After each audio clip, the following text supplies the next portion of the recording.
Well, yeah, I mean, I heard he got linked with Real Madrid today. I don't see that. I really like him. I think he's a really good player. When he broke into the team, he was fantastic, and it was probably this academy graduate coming in. He's going to be sort of the saviour for Man U in that midfield. It just hasn't quite happened under Ruben Amorim. For a few reasons, really. Obviously, Casemiro's there. He's on a long contract, big wages. He's playing. They spent huge amounts of money on him. They've dropped Fernandes down as well. But again, it's the legs issue in midfield. I don't believe Kobbie can get about the pitch as much as a Carlos Baleba, say. But I do really like him technically. I think he can add something to that team. But again, playing him and Casemiro together, it doesn't work. Him and Bruno probably doesn't work. So yeah, it's a huge issue for Manchester United. Ruben Amorim, Ruben Amorim's come out and basically said he's almost Bruno Fernandes' position. This isn't that long ago that he was starting for Man United, scoring the winning goal in an FA Cup, starting for England in a Euro final. And when you look at Manchester United's options in midfield, they don't have a lot. But is the problem that he feels like he is Bruno Fernandes' position? That's what Ruben Amorim feels. Initially, when Amorim came in, Mainoo got a lot of opportunities. But we saw in the second half of last season, when he came back from injury, he didn't feature at all, really, in the latter stages of the Europa League. He got that really important goal against Lyon, which got them through to the semi-finals, but didn't feature much at all. He came on with 1 minute to go in the final against Tottenham. And as you say, Amorim reiterated the fact that he is seen as the deputy to Bruno Fernandes. And Bruno Fernandes started all but 5 of the 60 matches United played last season. And he's set to predominantly play in midfield now because you've got Cunha and Mbeumo. We wait to see whether that changes based on how United perform in the first few games of this season. But Dan mentioned it there, and mobility is seen as the main issue for Kobbie Mainoo in terms of playing that role alongside Bruno Fernandes. You could argue Casemiro doesn't have the mobility that Mainoo does, but it's seen as he isn't that player to play alongside Bruno. But I think Amorim has built up a lot of credit with United fans, despite the fact the results have gone against him. With the Marcus Rashford situation, they've supported him. With the Alejandro Garnacho situation, they've supported him. I think it'll be really difficult if Kobbie Mainoo departs the football club, because there's a real connection between United fans and the academy. And if he departs, then there's a real danger that you won't be in a situation where Manchester United go into a match day with an academy graduate in the team. And it's a proud record that United have. It's gone back to 1937. It's a run of 4,323 games. If Mainoo departs, then that is under real risk. And it's something which United are very proud of. I'm not saying that's the reason you keep Kobbie Mainoo, but it would be really disappointing. I think United fans would find it hard to stomach if Kobbie Mainoo, albeit he's not an important part of the squad at the moment, is to depart. Yeah, it does feel like there is still a big part to play for Kobbie Mainoo in that Manchester United midfield, but we will wait to see what happens with him. Anthony is the next one to discuss, James. It looks like Real Betis might get him permanently. Yeah, this is a slight change in approach. I don't think Real Betis have a huge amount of money to play with this summer, and so they were always pushing for a loan with an option to buy. But Manchester United, because of the amount of money they've spent on Anthony and because he was on loan there last season, they want to be in a situation where they sanction a permanent exit and bring some money back in. United haven't been great at selling players over the course of the last few years. They weren't even great at selling players under Sir Alex Ferguson. It's something they really want to get much better at. He's had lots of different offers. There's been interest from the Saudi Pro League.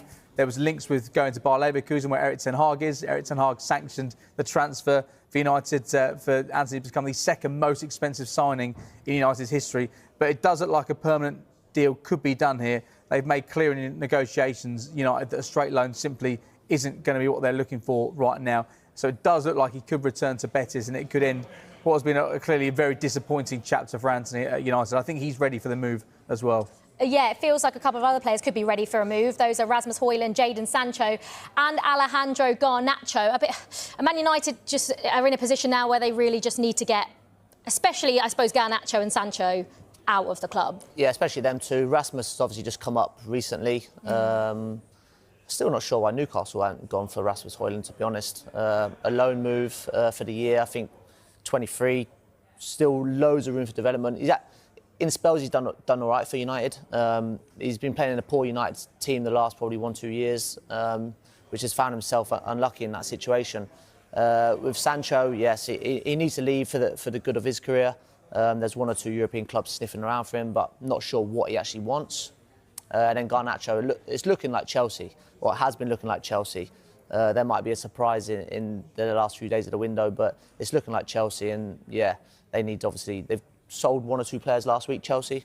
So yeah, that looks to be getting tied up probably a few days. Yeah, well, either of those 3 players leave Manchester United before the window. Right up next, it's starting to feel like it's not a proper transfer window unless Mikel Arteta signs a left-sided defender.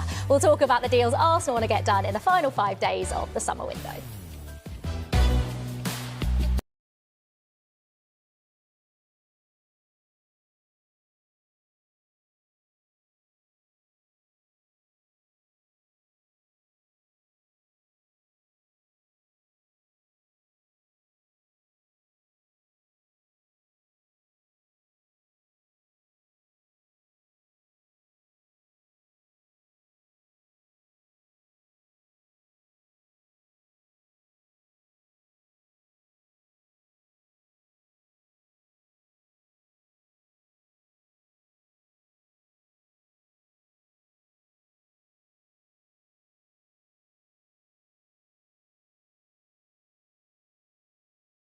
Do you think Carlos Baleba is the solution? Are you a believer?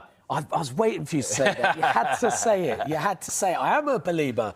I really am. I mean, what I find fascinating is the recruitment that Brighton do, the data-driven recruitment, how widespread their recruitment is, that they lose a player of the calibre of Moises Caicedo. They lined up Carlos Baleba as that replacement straight away, signed from Lille. Took a little bit of time to settle in at Brighton, but last season he was terrific. He's got the physicality to get around the pitch. He's exactly what everybody's talking about, what Manchester United need. Casemiro in the back end of his career. Last season, Christian Eriksen there again, back end of his career. They have got Manuel Ugarte, they have got Kobbie Mainoo as well, but it feels like a younger player who can get around the pitch in that defensive midfield area is what Manchester United, Ruben Amorim, is crying out in his system. And Jeff, you really, like, Bruno Fernandes is still the star man at United, despite the signings they've made.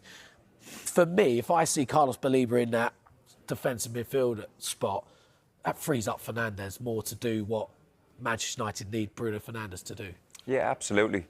I think bringing him in would be exciting because it gives Fernandes a chance then to link up with all these new players that are coming in, and it just lets him be him. And I think it'd be a perfect fit. Because we see him drop back, too chase far, a lot. yeah. He does, doesn't he? Does almost like the dirty work in midfield when you kind of want Bruno Fernandes to be that link, as you said, and the link with Matheus Cunha, Brian Mbeumo, and now Benjamin Sesko up front. You throw Carlos Baleba in the mix, I don't think I'll be the only one believing. It will be the Manchester United fans believing that they can do something very, very special. But Matt, will they get him this window? Very unlikely. Brighton won't want to sell. Yeah. You mentioned the figure they're talking about. They want in excess of what Chelsea paid for Moises Caicedo. I believe they could get in excess of what Chelsea paid for Moises Caicedo. I rate this player that highly, and he's young. He's only 21 still. And we should make it clear that Brighton have made it clear that he is absolutely not for sale. They want to keep hold of Carlos Baleba, and it sounds like if anyone wants him, they're going to have to spend big money.